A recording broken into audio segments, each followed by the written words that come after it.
Bonjour, alors aujourd'hui on va parler de l'après-confinement. Donc l'après-confinement à mon avis va être assez terrible parce qu'il va y avoir des problèmes économiques qui vont créer une explosion énorme.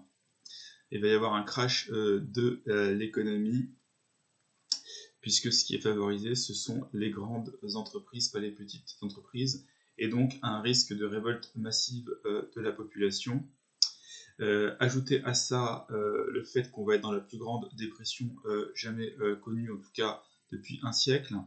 Ajouter à ça la dévaluation de la monnaie, le fait que les gens vont voir que seules les grandes entreprises sont sauvées, tout ça dans le cadre d'un reset monétaire voulu, puisque l'inflation va faire ressembler la France et l'Europe au Zimbabwe ou au Venezuela, dans une crise qui est en partie ingénierée.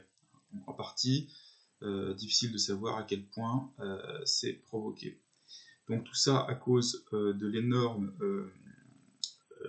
impression de monnaie, tout ça à cause des QE et notamment des QE non limités Infinity de la Fed, avec donc un agenda de l'élite qui va vers une monnaie unique mondiale.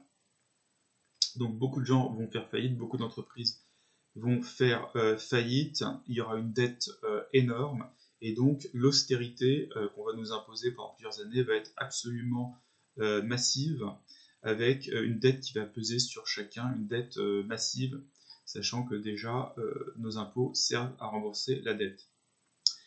Cela dans le cadre global d'un arrêt du commerce mondial. Également, on sait que quand le chômage augmente, le suicide augmente, donc avec une augmentation des suicides importante et une augmentation des impôts pour payer la dette. Voilà, donc, et un chômage de masse également, puisqu'on annonce aux États-Unis 30% de chômage qui vont arriver. Donc en France, on peut imaginer facilement 15-20%. Voilà, dites-moi ce que vous en pensez. À bientôt.